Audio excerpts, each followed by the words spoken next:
अस्सलाम वालेकुम and welcome to the new vlog. ये व्लॉग है why I sold my Audi e-tron Quattro 55। तो इंस्टाग्राम पे मैंने एक स्टोरी लगाई थी जिसमें बहुत लोगों ने इस चीज़ पे इंटरेस्ट शो किया था कि आप ये रीज़न बताओ कि ये गाड़ी क्यों सेल आउट की है। तो मैं चाह रहा था, मैं एक नहीं है, मैं कुछ ज़्यादा रीज़न्स हैं, जिसमें सबसे पहले तो मैं आपको बताऊँगा इस गाड़ी के अंदर लेस फीचर्स थे। उसके अलावा मैन्यूवरेबिलिटी का इशू था। चार्जिंग इंफ्रास्ट्रक्चर जो था पाकिस्तान में वो इकोनॉमिक ट्रबल कुछ हो गया था, ईवी पॉलिसी। सेलिंग पॉइंट क्योंकि 55 क्वार्टर और 50 में कोई इतना खास डिफरेंस नहीं था। और नेक्स्ट कार, ये सभी जो पॉइंट्स हैं मैं इनको आपको डिटेल में बताऊंगा। तो सबसे पहले तो ये आखिरी मनाजर देखें, जब ये गाड़ी जा रही थी तो मैंने इसकी पिक्चर ले ली कि यार इसके साथ काफ़ी अच्छी यादें गुजरी हैं 6 महीने। 24 मार्च को मैंने खरीदी थी 2021 में, और 18 सितंबर 2021 को ये मैंने सेल आउट कर दी थी। सबसे पहले तो मैं स्टार्ट करता हूँ लेस फीचर्स वाले पॉइंट से। इसमें मैं आपको कुछ ऐसे फीचर्स बताऊंगा जो कि ई-ट्रॉन में आते हैं और हमारे जो यहाँ एसयूवीज चलती हैं उनमें नहीं आते। और मैं आपको वो भी फीचर्स आगे जाके बताऊंगा जो कि हमारे यहाँ के चाइनीज़ एसयूवीज के अंदर आते हैं, मगर ई-ट्रॉन नहीं देती जितना उसका प्राइस पॉइंट है। जो ई-ट्रॉन्स बाहर चलती हैं यूरोप में और कुछ मिडल ईस्ट के एरियाज़ में, अमेरिका में, यार वहाँ पे जो ई-ट्रॉन्स हैं उनमें ये सब फीचर्स हैं। पाकिस्तान में क्योंकि जो बेसिक पैकेज होता है वो इंपोर्ट किया जाता है। जिस तरह आप देखें एम्बियंट लाइट्स हैं ना, जो एम्बियंट लाइट्स की भरमार है ई-ट्रॉन में, और डेफिनेटली वो MG H6 की एम्बियंट लाइटों से बहुत ज़्यादा है। फिर उसके बाद आ जाती है एयर सस्पेंशन। एयर सस्पेंशन में क्या होता है, मोटरवे तो आप गाड़ी फुल नीचे कर लेते हो, अगर आप स्पोर्टी मोड में उसको चलाना चाहते हो तो रोड ग्रिप अच्छी हो जाती है। अगर आप ऑफ रोडिंग कर रहे हो तो डेफिनेटली आप इसकी हाइट फुल ऊपर कर लोगे, नीचे ज़मीन से कोई खड्डे में ना गाड़ी लग जाए। इस गाड़ी में 4 AC थे, यानी कि क्वाड AC होने का मतलब ये था चारों पैसेंजर्स जो गाड़ी में बैठे हैं, 2 आगे 2 पीछे, वो अपने हिसाब से चारों अलग अलग टेम्परेचर सेट कर सकते थे। ट्रिपल LCDs थी, और वो ये थी एक स्पीडोमीटर में, एक एंटरटेनमेंट डिस्प्ले में, और नीचे एक AC कंट्रोल में, और चौथी LCD भी थी, वो पीछे वाले पैसेंजर्स के लिए थी, जिधर से वो अपना AC जो था ना उसको कंट्रोल कर सकते थे। और इलेक्ट्रिक सीटें, जैसे आपको पता है हर गाड़ी में जो लग्जरी कार है उसकी जो फ्रंट 2 सीटें होती है वो इलेक्ट्रिक होती हैं। इसमें एक मज़ेदार चीज़ ये थी कि इसमें ड्राइवर सीट की उन्होंने एक एक्स्ट्रा ऑप्शन दी थी, वो मेमोरी सीट की थी। तो मैं समझता हूँ इलेक्ट्रिक सीट होने की वजह से मेमोरी सीट्स होने का कोई फ़ायदा है। और अभी ये जो मैंने आपको ई-ट्रॉन के फीचर्स बताए ना, ये वो स्टैंडर्ड फीचर्स हैं जिसके लिए ऑडी पाकिस्तान, ऑडी जर्मनी को ना एक्स्ट्रा पे नहीं करता। ये जो पैकेज चूज़ करते हैं ये उसमें आने ही आने हैं, चाहे आप लें या ना लें, इनको साथ मिलते हैं। और अब मैं कुछ आपको 3 फीचर्स ऐसे बताने लगा हूँ जिसके लिए ऑडी पाकिस्तान, ऑडी जर्मनी को एक्स्ट्रा पे करता है, जिसमें स्पेयर व्हील है जो कि हमारे लिए बहुत इंपॉर्टेंट है। गाड़ियाँ जो स्टैंडर्ड पैकेज में आती हैं उनमें ब्लैक इंटीरियर होता है, ये लोग जानते हैं पाकिस्तान में क्योंकि बेज चलता है और डार्क ब्राउन चलता है, तो ये लोग उसकी ऑप्शनें रखते हैं। और तीसरी ऑप्शन जो कि इतनी फ़ायदेमंद नहीं है मगर शशका पैदा करती है गाड़ी के साथ, वो है 21 इंच का टायर। क्योंकि 21 इंच का टायर रेंज कम कर देता है, वो मैं आगे आपको डिटेल में बताता हूँ। तो ये लोग जो स्टैंडर्ड 20 इंच का टायर होता है ना उससे अपग्रेड करवा के 21 करवा देते हैं। अभी आपको मैं जितनी बातें आगे भी बताने जा रहा हूँ और जितनी बातें अभी तक मैंने आपको बताई हैं उनमें कोई गलती भी हो सकती है, ये मेरी रिसर्च लेवल था, और अगर मेरे से कोई गलती हो तो आप कमेंट सेक्शन में मुझे करेक्ट करें। अब मैं आपको कुछ ऐसे फीचर्स बताता हूँ जिससे आके मेरा मतलब टाइम टू टाइम मेरा दिल छोटा होता जा रहा था यार ई-ट्रॉन को रख के, कि यार इसमें इतने फीचर्स हैं जिनका मुझे पता था ये नहीं है, ठीक है। और मैंने ले ली यही समझ के कि यार ईवी का फ्यूचर है और ईवी इंफ्रास्ट्रक्चर पाकिस्तान में बनने जा रहा है, कि यार अब 50 क्वार्टर वाला मॉडल उसमें ये बेशक ना दें, 55 क्वार्टर वाले में ये फीचर्स तो लाजमी देने बनते थे। इन्होंने प्राइस पॉइंट का अच्छा खासा डिफरेंस रखा हुआ था। और मैं इंडियन ई-ट्रॉन की भी आगे जाके बात करूंगा, क्योंकि इंडियन ई-ट्रॉन में ये सब फीचर्स थे, बट अगर वो भी हमारी उसी प्राइस पे गाड़ी बेचते हैं, एग्जैक्टली 19-20 का फ़र्क भी नहीं है, उसी प्राइस पे जिस प्राइस पे मैंने खरीदी थी, तो ये फिर थोड़ा सा मुझे ज़्यादती लगती है। इसमें सबसे पहले आ जाता है रडार। इस गाड़ी में रडार नहीं था, जिसकी वजह से ना इसमें लेन असिस्ट था, ना इसमें इमरजेंसी ब्रेकिंग थी, ना ही इसके अंदर अडॉप्टिव क्रूज़ कंट्रोल था। क्रूज़ कंट्रोल क्या होता है कि आप बस सिंपल उसको दबा देते हो, सेट कर देते हो, वो स्पीड पे चलता रहता है, वो इस गाड़ी में था। अडॉप्टिव नहीं था। अडॉप्टिव क्या करता है, जब आगे ट्रैफिक आ जाती है तो वो खुद स्लो हो जाता है, आपको ब्रेक दबा के क्रूज़ तोड़ना नहीं पड़ता। तो रडार हो तो ये तीनों फीचर्स होते हैं। एमरजेंसी ब्रेकिंग की मुझे ज़रूरत नहीं थी, हालांकि वो हम खुद मैनुअली ऑफ कर सकते हैं। यहाँ बम्पर टू बम्पर मोटरसाइकिलें चलती हैं, वो किधर एमरजेंसी ब्रेकिंग लगती नहीं थी ट्रॉन के हर वक्त। तो लेन असिस्ट तो ज़ाहिर बात है, एक इसकी जो एनिमेशन है ना ऑडी की, जो इन्होंने क्रिएट की है लेन असिस्ट की, वो बड़ी खूबसूरत है। अगर होती तो वो एनिमेशन भी मैं एंजॉय करता, वो सामने स्पीडोमीटर में आती है। एक अमीर ख़ानदान का जो बच्चा है ना, उसको अगर आप प्राइवेट जेट भी ले दोगे ना, उसने सिर्फ अपनी कहना ब्लूटूथ के साथ कनेक्ट हो जाए, बस ये कोई कंप्लेन ही नहीं करता। सारी बात है, 2 साल हो गया था, साल से ये गाड़ी बिक रही थी, छोटा मॉडल इसका क्वार्टर 50 का, तो तब से किसी ने कंप्लेन ही नहीं, क्यों नहीं भाई, इसमें कोई आपको फीचर्स तो दो एक्स्ट्रा। अब डेमो मुझे मिलता था इसका प्रोफाइल बनाने का, मैं अगर इसकी एक स्क्रीन साथ ना, उन्होंने बड़ी अच्छी ऑप्शन दी थी, छोटी स्क्रीन जो थी ना इसके अंदर, जो इस पर AC के कंट्रोल्स थे, उस पर टॉप पे आता था शॉर्टकट्स का आइकन। शॉर्टकट्स टैप करो, कोई भी ऑप्शन ओपन कर लो। उसमें मैंने एक दफ़ा फेवरेट कॉन्टैक्ट सेव किए, मैंने उसमें एम्बियंट लाइट्स की शॉर्टकट वहाँ पे सेव की, और भी एक दो ऑप्शन मैंने सेव की। मैंने कहा यार मुकम्मल सेटिंग्स में जाने की बजाय कितनी ज़बरदस्त चीज़ है, आप साथ ही शॉर्टकट्स पे टैप करो, अपनी फेवरेट चीज़ फ़ौरन ओपन कर लो। लाइक लाइट्स है, मैंने कलर चेंज करना है, यार गाड़ी ऑन ऑफ करो, वो सारी सेटिंग्स ख़त्म हो जाती थी। क्योंकि आप डेमो प्रोफाइल बना सकते हो, सिर्फ गेस्ट प्रोफाइल जिसे कहते हैं, आप यूज़र प्रोफाइल नहीं बना सकते unless you don't have access of Audi app. ये मुझे पहले नहीं पता था, इतनी डिटेल में कोई एक्सप्लेन भी नहीं करता। मैं ही कर रहा हूँ क्योंकि एज अ पाकिस्तानी मेरे साथ ये गुजरी है और सारी बात है, ये नॉलेज आपको होना चाहिए। अगर आपके पास भी ई-ट्रॉन, आई थिंक शायद आपने इतनी डिटेल में उसको चेक किया हो, माइट भी ना किया हो, बट मैंने किया था, मेरा दिल टूटा था यार। मैं तो गाड़ी जितने पैसे लगा के खरीदी थी, मैंने तो उसकी इची बिची सेटिंग खोल के देखी। मुझे अक्सर लोग यही बातें बार बार कमेंट्स में कह रहे हैं, जर्मन गाड़ी थी, लोया गाड़ी होती है, ये बड़ी मजबूत होती है, ये क्यों आपने सेल आउट की। तो tyre pressure monitoring system invoice में लिखा हुआ था, वो इसमें नहीं था। लिखा हुआ था उन्होंने, इसमें क्या था, टायर प्रेशर अलार्म। अब अगर हम बात करें सीटों की, सीटों में आपको लाइक अगर हीटेड सीटें भी मिल जाती, वेंटिलेटेड सीटें मिल जाती, तो यार चलो 4 करोड़ की गाड़ी अगर हो ना, तो उसके अंदर आप मसाज सीटें तो डेफिनेटली मांगते हो, और उस प्राइस पॉइंट में आती हैं। इस प्राइस पॉइंट में तो यार, जिस प्राइस पॉइंट में मैंने ये ई-ट्रॉन क्वार्टर 55 ली थी, इसमें वेंटिलेटेड हीटेड सीट्स तो कम से कम आनी चाहिए ना। अब इंडिया ने क्या किया है, हमारी जो गाड़ी है ना, बेसिकली जो ई-ट्रॉन पाकिस्तान में आ रही है, ये बेसिक पैकेज है। अब इंडिया ने इसे थोड़ा ऊपर वाला पैकेज इंपोर्ट करके उसी प्राइस में सेल किया जिस प्राइस में हमें यहाँ पे पाकिस्तान में मिल रहा है। और इंडिया में भी क्वार्टर 55 ही आती है, ठीक है, वहाँ पे 50 क्वार्टर शायद नहीं आती, 55 क्वार्टर वाला मॉडल यूज़र आता है। उसमें क्या साफ है, हेड्स अप डिस्प्ले। लाइक आप अब देखो, मैं हेड्स अप डिस्प्ले के हक में क्यों यार, हेड्स अप डिस्प्ले बेसिकली जब आप एक इतनी क्वाइट गाड़ी चला रहे होते हो ना, जिसमें आपको पता नहीं लगता गाड़ी, आप मैं 180 पे एक दफ़ा मैं चला गया, ठीक है, और मैंने मतलब यही फील कर रहा था 120 है, क्योंकि साउंड ही नहीं, गाड़ी में आवाज़ ही नहीं आती किसी चीज़ की। मैं उसी वक्त पे इसका स्पीड लिमिटर सेट किया 140 पे, कभी 140 से ही ऊपर ना जाए, और क्रूज़ मैं बेसिकली लगा लेता था 120 पे इधर ही। तो अब हेड्स अप डिस्प्ले से क्या होता है, आपको बाहर इतनी स्पीड से ये गाड़ी भागती है कि आप मीटर पे देखो, फिर ऊपर देखो स्क्रीन पे, इतनी देर में लाइक खुदा ना हास्ता डर होता है एक्सीडेंट ना हो जाए। और इंडिया के अंदर इन्होंने एक लग्जरी फीचर भी डाल दी है भाई हेडलाइट्स में, वो है लेज़र लाइट्स। गाड़ी वेलकम लाइट्स बनाती हैं, एनिमेशंस क्रिएट करती हैं ज़मीन पे, सामने दीवार पे, गुड फीचर। और जो मुझे सबसे इंपॉर्टेंटली चाहिए था इस गाड़ी में फीचर, वायरलेस चार्जर। इनको बोला भी था ऑडी वालों को, मैंने कहा आप सपोज करो एक बंदा जो ई-ट्रॉन ले सकता है, क्या उसके पास इतना एक्सपेंसिव फ़ोन नहीं हो सकता जिसमें वायरलेस चार्जिंग अवेलेबल हो। अब तो हर फ़ोन में, आप नॉर्मली अच्छे फ़ोन में आ जाती है वायरलेस चार्जिंग इनेबल। इंडिया ने वो भी इनको दे दिया। अब मैं इंडिया का यार इसलिए बात कर रहा हूँ, बेसिकली वो जानते हैं कि उनकी आवाम की क्या प्रायोरिटीज़ हैं। भाई हमारी भी यही प्रायोरिटीज़ हैं, बट शायद कोई इसको सीरियस नहीं ले रहा। मज़े की बात कि इंडिया ने भी जो ई-ट्रॉन्स इंपोर्ट किए हैं वो भी मेड इन जर्मनी और जर्मनी से इंपोर्ट किए हैं। अभी इंडिया अपने अंदर नहीं असेंबल कर रहा है ई-ट्रॉन्स, और उन्होंने 21 इंच के बजाय 20 इंच का टायर अडॉप्ट किया है। हालांकि वहाँ पे पाकिस्तान से ज़्यादा चार्जर्स हैं, बट इतने ज़्यादा चार्जर्स नहीं जितने अमेरिका में ऑलरेडी इंस्टॉल्ड हैं। उसी हवाले से उन्होंने ज़ाहिर बात है सोचा होगा भाई 35 से 45 किलोमीटर तक एक्स्ट्रा रेंज लोगों को मिलेगी, तो रेंज एंग्जाइटी इतना तंग नहीं करेगी, खास करके लॉन्ग रूट्स पे जब आप मोटरवे पे चलाते हो। क्योंकि मोटरवे पे जो होती है ना, गाड़ी की रेंज आपको फ्लैट मिलती है, यानी कि 435 अगर कंपनी कहती है तो आपको 350 मिलती है।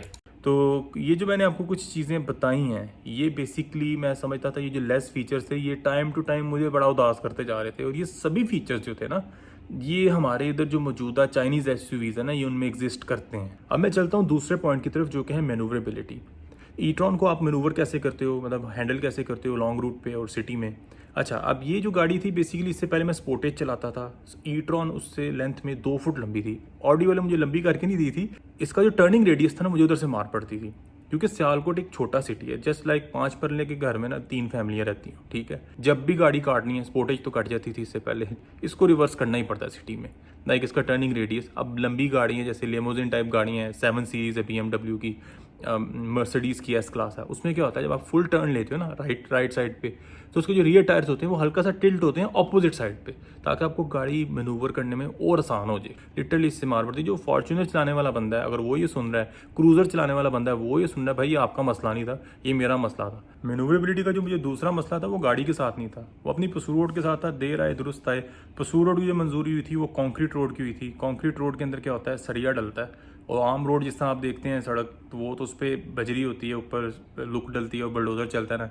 जो कंक्रीट रोड होती है ना, ये बहुत स्लो बनती है और पैचेस में बनती है। अब जब सड़क वालों ने एक पट्टी कंप्लीट की ना, तो उसकी दोनों साइडों पे इस तरह के ना बड़े ख़तरनाक सरिये निकले होते थे, क्योंकि कंक्रीट रोड है तो डलना ही सरिया है। अब आप सपोज करो कि एक आने वाला बंदा और जाने वाला बंदा दोनों एक ही पट्टी पे हैं। अभी तो ये सड़क काफ़ी बन गई है, तो आपको नज़र आ रही हैं दोनों ट्रैफिक्स दाएँ बाएँ हैं। जब इमेजिन करें एक ही पट्टी के ऊपर दोनों ट्रैफिक चलती होंगी, तब क्या हालत होगी। और ई-ट्रॉन का आपको पता है टायर भी ऑलमोस्ट 1.5 से पौने 2 लाख का था, तो अगर वो इस पर आ जाता तो डेफिनेटली टायर तो नया डलवाना पड़ना ही था। मैं काफ़ी बुरी तरह 2 दफ़ा ट्रैफिक में फंसा, क्योंकि देखें ये गाड़ी बेसिकली लेंथ में तो चलो 2 फुट लंबी थी ना, 6 इंच लाइक हाफ फुट ये चौड़ाई में भी ज़्यादा थी। ई-ट्रॉन सेल करने की जो तीसरी वजह थी वो थी चार्जिंग इंफ्रास्ट्रक्चर। अब जैसे आपको पता 2020 में 3 चार्जर लगे लाहौर इस्लामाबाद कराची में, 2021 के अंदर ईवी पॉलिसी आने के बाद फिर थोड़े से चार्जर और इंस्टॉल हुए। अभी भी वो नई स्पीड जा रही चार्जर्स इंस्टॉल होने की, जिससे लोग मोटिवेट हों और ईवी की तरफ मूव हों। बट फिर भी 2 साल में 3 साल में इंशाल्लाह उम्मीद है कि आ जाएंगे हर जगह पे। अब क्योंकि मेरी जो मेन डेस्टिनेशन थी वो थी लाहौर, जहाँ मैंने अक्सर फैमिली के साथ, दोस्तों के साथ, कज़न के साथ ट्रैवल करना होता है। इस्लामाबाद बड़ी प्राइम जगह के ऊपर फास्ट चार्जर लगा हुआ है, मगर मसला ये है कि उधर इस्लामाबाद क्योंकि जीटी रोड कंस्ट्रक्शन हो रही है, तो आम 3 घंटे का रास्ता भी 4 साढ़े 4 घंटे में कवर होता है। और वैसे भी इस्लामाबाद बहुत दूर पड़ता है सियालकोट से लाहौर की निस्बत। तो लाहौर एक चार्जर लगा हुआ है जोहर टाउन में। मैं ये बात इसलिए बता रहा हूँ आपको क्योंकि घर में गाड़ियाँ चार्ज नहीं होती।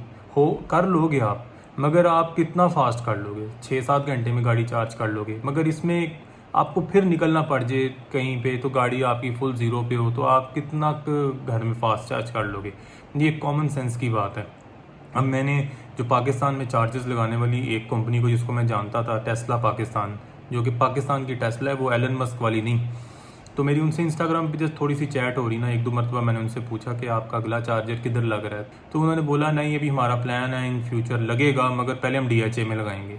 मगर एक बंदा जब रोड की कंस्ट्रक्शन से फुल थक हार गया हो कि कब कंस्ट्रक्शन कंप्लीट हुई, अब मैं गाड़ी चलाने जोगा हुआ, अभी भी वही यार मसला चल रहा है। चार्जर गवर्नमेंट ने इतनी अच्छी पॉलिसी भी बनाई, अगर एक्सपर्ट्स यही कहते हैं गवर्नमेंट को अगर पैसे ही दे देती, पैसे पकड़ो चार्जर लगाओ, तब हो सकता है फटाफट चार्जर लग जाते। Electric chargers her 45 to 50 kilometres बाद आ गए, तो आपको खुद ईवियाँ मिलना शुरू हो जाएंगी। अभी मुझे बड़ी खुशी हो रही थी जब मैंने देखा था पार्क व्हील्स के ऊपर एक बंदे ने वो लगाई हुई थी निसान लीफ, जो कि बेस्ट सेलिंग यूरोपियन कार है। वो भी पाकिस्तान में 1-2 मॉडल, उसकी 1-2 गाड़ी वो भी आई है। MG ने क्या किया इंडिया में, अपने जो पार्किंग लॉट्स हैं उधर फास्ट चार्जिंग की फैसिलिटी दे रहा है, जिसकी वजह से लोग अगर ट्रैवल कर रहे हैं उन्हीं की MG पे, तो वो वहाँ आके गाड़ी चार्ज कर सकते हैं। जैसा यहाँ पे आपको जो BMW वाले हैं वो पैकेजेस मॉल में देते हैं, डेविस रोड पे शायद उनका जो आउटलेट है, शोरूम है, उधर भी देते हैं। उनकी हालांकि इतनी ईवी गाड़ियां नहीं हैं जो अभी तक उन्होंने सेल की। ऑडी वालों को भी चाहिए ये इस तरह कर सकते हैं अपनी गुलबर्ग वाली जगह पे। अब मैं बात करता हूँ वाई सेल माई ई-ट्रॉन के चौथे पॉइंट की तरफ, वो है इकोनॉमिक ट्रबल। जैसे ही ईवी पॉलिसी आई ना, तो सारे मतलब पूरे पाकिस्तान को पता लग गया भाई, जो धूम पड़ गई कि भाई ई-ट्रॉन है सस्ती हो गई। एक ही गाड़ी थी यार जो ऑफिशियली बिक रही थी। अब ये गवर्नमेंट ने देखा ना कि यार हमने तो सारा बेनिफिट लग्जरी सेक्टर को दे दिया। गवर्नमेंट के अंदर कुछ बंदे बैठे हैं जो कि पार्क व्हील्स डेली देखते हैं और उसमें अपनी पॉलिसी बाद में ठीक कर देते हैं। अगर तो गवर्नमेंट को चाहिए ना कि यार हमने इलेक्ट्रिक व्हीकल पॉलिसी बनानी है या पाकिस्तान में व्हीकल पॉलिसी बनानी है, सुनील मंज को फोन करके पूछ लो भाई क्या पॉलिसी होनी चाहिए। वो बंदा जिसका काम है यार, जो एक्सपर्ट है, जितने एक्सपर्ट लोग रखोगे आपकी गवर्नमेंट को उतनी वाह होगी। अब खान साहब ने तो सारे काम नहीं ना करने, खान साहब ने तो इन पे इत्मीद करना है, जिन्होंने आगे से खान साहब के नाम को मतलब ठोस पहुंचानी है। ये मेरे साथ हुआ ऐसे, जिस दिन मैंने बेची है, मैं घर आया हूँ, न्यूज़ पढ़ी है, पॉलिसी मेंड हो गई है थोड़ी सी, गवर्नमेंट इसमें चेंजिंग कर रही है। ये बेसिकली गाड़ी में मेरे जैसे बंदों को जो नुकसान फील हुआ है, क्यों हुआ है। कुछ लोग कहते थे यार आपको नुकसान महसूस हो रहा है, अगर आपके बारी फ़ायदा होता बड़ा बल्ले बल्ले करते, 2 साल की सेविंग्स हो आपकी, उसके अलावा आप कुछ लोन इकट्ठा करके फिर आपको पास ई-ट्रॉन के पैसे इकट्ठे हो और आप जाके पैसे सारे उनको नेट कैश दो, फिर जाके गाड़ी लो। इस तरह मैंने गाड़ी ली है। 90% लोग ई-ट्रॉन या मर्सिडीज SE जो भी क्लास लेते हैं वो बैंक से लेते हैं। यार ये एक एसेट होता है, ये इतने का मैं ई-ट्रॉन ले लेता या इतना का मैं अच्छा सा डिफेंस में प्लॉट ले लेता। लेट्स से कि एक आप एसेट क्यों बनाते हो, अपने आप को सिक्योर करने के लिए। करेंसी क्या हमारी आपको पता है डिवैल्यूएट हो ही जा रही है, दिन ब दिन डिवैल्यूएट हो ही जा रही है। या प्रॉपर्टी में आपको फायदा होगा या आप गाड़ी खरीद लो उसमें फायदा होगा। यही 2 चीज़ें हमारे इधर फेमस है। कुछ लोग कह रहे थे यार आप सेल ना करते, 1 साल वेट कर लेते, शायद आपकी गाड़ी एक्सपेंसिव बिक जाती। तो मैंने कहा यार वो बंदे जो ई-ट्रॉन से कैश पे लेते हैं ना, ज़्यादातर जो 10% लोग हैं, मैं उनमें से भी नहीं हूँ 10% में से। क्यों? वो जो 10% लोग हैं ना, उनके पास ई-ट्रॉन लेके भी उतने पैसे बैंक में होते हैं जिससे वो अपना घर का, फैक्ट्री का, अपना आसपास का जो सर्कल है वो चलाते हैं। और एक और मसला भी ये था कि ईवी पॉलिसी आने के बाद जो चार्जिंग इंफ्रास्ट्रक्चर बनाने वाले लोग थे, जिसमें टेस्ला पाकिस्तान भी आता है और भी कंपनीज हैं, जिस तरह के शेल ने भी लगाने हैं अभी कोई चार्जर वगैरह ये वो, इनमें कोई चेंजिंग नहीं आई। ये लोग अपने उसी स्पीड से लगे हुए हैं जैसे 2020 में 3 चार्जर लगे, अभी 4 चार्जर लगे। 22 करोड़ अवाम है, गवर्नमेंट पुश कर रही है ईवी की तरफ आओ, ईवी की तरफ आओ। टोयोटा ने हाथ उठा लिए। टोयोटा कहता है यहाँ फ्यूचर नहीं कोई भी इलेक्ट्रिक व्हीकल्स का। उनकी करोला क्रॉस जो इतनी अच्छी गाड़ी आई है, आप लोगों ने भी देखी होगी कितनी बिकी है। उनको मार्केटिंग नहीं करनी है एमजी की तरह। मार्केटिंग उन्होंने क्या करनी थी यार, आप एक ग्रैंडी को हाइब्रिड में ले जाओ और वो गड्डी बेचो, ले लो गड्डी, तो कौन लेगा एक हाइब्रिड ग्रैंडी यार। जिस तरह मार्केट में जो गाड़ियां चल रही हैं, चाइनीज एसयूवीज आ रही हैं, जो करोला क्रॉस बेसिकली थाईलैंड में जो आई है वो आपने देखी हो ना, तो वो पूरी एमजी की फीचर्स रखती है कि ये आवाम को ना इतना नहीं पता इलेक्ट्रिक व्हीकल्स का। हमारी आवाम पे बूंदा डाल दिया टोयोटा इंडस ने कि यहाँ पे कोई फ्यूचर नहीं है ईवीज का। तो भाई वो उनकी गलतफहमी है। सस्ती गाड़ी भी आप ईवी ले लोगे ना, तो वो भी आपको 8 सेकंड में 100 किलोमीटर की स्पीड देगी। चार्जिंग इंफ्रास्ट्रक्चर होगा तो ईवी आना शुरू होंगी। ये जो बंदे दावे कर रहे हैं ना यहाँ पे ईवी फेल है, ये भी चुप कर जाएंगे। तब ईवी लाने वाले जो प्लेयर्स हैं, पहली बात जापानियों में है ही नहीं, निसान के पास हैं और निसान पाकिस्तान में है नहीं। सुजुकी के पास ईवी नहीं है, होंडा के पास एक आई है बस, वो जो हैचबैक है, आई थिंक होंडा ई नाम है उसका। और तीसरी गाड़ी अब टोयोटा ने अब आके कोई RAV4 का बना रही है वर्जन, कोई ईवी, उसकी भी टोयोटा लगा हुआ था हाइड्रोजन कार्स में, जिधर उसको बुरी तरह फेल हुआ है टोयोटा। मतलब वो बहुत एक्सपेंसिव, फिर उसने उसको लगी ही नहीं लेके। ज़्यादा यूरोपियन कंपनीज हैं जो ईवी के अंदर आ रही हैं। YSL ई-ट्रॉन की अब मैं बात करता हूँ 5वें पॉइंट की तरफ, और वो है the difference between quarter 50 and quarter 55। अच्छा, क्वार्टर 50 और 55 में अगर आपको मैं बताऊँ ना, सबसे अहम डिफरेंस क्या है, वो रेंज का है और परफॉर्मेंस का है। परफॉर्मेंस क्या है, वो जो थी क्वार्टर 55 वो 5 सेकंड या 5.5 सेकंड में 100 करती थी, तो ये जो गाड़ी थी क्वार्टर 50 ये 7.5 सेकंड में करती, 2.5 सेकंड या 2 सेकंड का फ़र्क था। मैं कहता हूँ 2 सेकंड का फ़र्क लगा लो। उसके अलावा फीचर्स उसमें भी उतने ही थे जितने इसमें थे। ये गाड़ी बेचनी है ना, मुझे बहुत कम कस्टमर्स थे जो कि क्वार्टर 55 के मिलते थे। उनको ज़्यादा इंटरेस्ट इसलिए उसके अंदर था क्योंकि जो हालात थे ना हमारे, कराची वाला कराची से बाहर नहीं जा सकता था, इस्लामाबाद वाला इस्लामाबाद से बाहर नहीं जा सकता था, और लाहौर वाला लाहौर से बाहर नहीं जा सकता था। अब जब ईवी पॉलिसी आई उसके बाद काफ़ी कस्टमर आना शुरू हो गए मेरे पास। एक तो प्राइस भी कम हो गई हुई थी, और दूसरा उनको ये भी पता लग गया था कि हाँ यार, अगर हमारे पास क्वार्टर 55 है ना, अगर हम लाहौर से इस्लामाबाद जाते हैं मोटरवे पे, तो चार्जिंग के लिए हमें जहाँ पे क्वार्टर 50 45 मिनट लेगी या 50 मिनट लेगी, ये गाड़ी सिर्फ आधा घंटा लेगी। क्योंकि जब इसने घर से फुल चार्ज होकर जाना है तो इसके पास ऑलरेडी कुछ ना कुछ बैंक तो होगा ना। तो ये वहाँ से 15 मिनट, इनकी 15 मिनट बचाती थी, और 15 मिनट बहुत होते हैं। आप आधा घंटा बस हार्डीज खा लो या कोई फास्ट फूड खा लो, कुछ देसी खा लो रास्ते में ही, तो ज़ाहिर बात है आपका गाड़ी उतने में चार्ज हो जाती है। मगर आप 45 मिनट में कौन सी रोटी है जो खाओगे। तो क्वार्टर 55 का एक फ़ायदा था जो कि आपको पता है हमारी आवाम ज़्यादा देखती है, हाँ यार चार्ज करना है तो फिर 50 को भी चार्ज करना है, 15 मिनट और वेट कर लेंगे। तो वो टाइम सेविंग बेनिफिट्स की तरफ नहीं जाते थे, वो ये कहते थे कि यार ज़्यादा पैसे सेव हो रहे हैं भाई, क्वार्टर 50 की तरफ ही जाओ। क्वार्टर 50 जहाँ तक मैं जानता हूँ मेरी क्वार्टर 55 में जान जाती थी रेंज से, मगर ये था कि वो क्वार्टर 50 में फिर ज़्यादा लोग रेंज एंग्जाइटी आ जाती है क्वार्टर 50 में। तो अब मेरी बात करता हूँ मैं अगली गाड़ी की। एक वज़ेल थी हाइब्रिड में, और एक आ रही थी MGHS प्लग इन हाइब्रिड। मेरा ज़्यादा मूड था कि मैं MGHS की ना प्लग इन हाइब्रिड ले लूँ। फिर मुझे उसमें एक प्रॉब्लम ये नज़र आ रही थी कि यार MGHS प्लग इन हाइब्रिड की डिलीवरी होनी है दिसंबर में, और अभी तो मेरे ख्याल से इतनी धड़ाधड़ लड़ाई हो रही है इनके, आए दिन कोई ना कोई खबर आती है, हाथापाई हो गई है भाई, MG के फलाने शोरूम में कोई गाड़ी लेने गया, उनकी गाड़ी नहीं उनको मिल रही।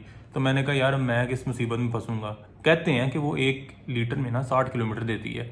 इंटरनेशनली ये रिकग्नाइज किया गया कि वो 40 से 45 किलोमीटर देती है अगर आपका बड़ा अच्छा फुट है, वरना 35 ही देती है अगर आप रगड़ते हो गाड़ी को। डीजल 2021 पे मुझे उसकी शेप ज़्यादा अच्छी लगी थी, थोड़ी प्राइसी थी वो, मगर ये था कि उसका एक साइज़ कॉम्पैक्ट था। अब मैंने देखना मेरी अपनी क्या प्रायोरिटी है, जितने मज़े के फीचर्स मिलने हैं वो जब गाड़ी आएगी इंशाल्लाह ताला उसको मैं ब्लॉग भी बना के सारी बात आपके साथ शेयर करूंगा। मैंने ये क्यों ली थी, इसमें क्या खास चीज़ थी। जल्द चीज़ें मिल रही हैं मुझे इंशाल्लाह ताला, तो टेक रिव्यू 19 भी मैं पोस्ट कर दूंगा, वो भी इस वीडियो के देखने के आपको 2 हफ्ते बाद इंशाल्लाह मिल जाएगा, या 1-1.5 हफ्ते बाद। एक ऐसा व्लॉग भी आ रहा है वेट लॉस करने वाला। अभी आप मुझे देख रहे हो ना, अभी मैंने कोई 45 किलो तक लूज़ कर लिया है। मेरा जो वो वाला व्लॉग होगा ना मेरी वेट लॉस जर्नी वाला, जिसमें मैंने 139 kg से स्टार्ट हुआ था कम करता करता, और 80 तक मैंने जाना है। मुझे उम्मीद है बहुत लोगों के लिए वो एक मज़ेदार किस्म का व्लॉग होगा। अपनी जर्नी डाल के ना, टाइम लैप्स जर्नी डाल के, बड़ा एक अच्छा आएगा उसको एडिट करके बनाना है, बड़ा मज़ा आएगा आप लोगों को देखने का। चैनल को सब्सक्राइब कर दीजिएगा, अपने दोस्तों के साथ इस वीडियो को शेयर करिएगा, लाइक भी ज़रूर दबाइएगा, घंटी बेशक ना दबाएं मगर सब्सक्राइब ज़रूर करिए। Thank you so much. Allah हाफिज़।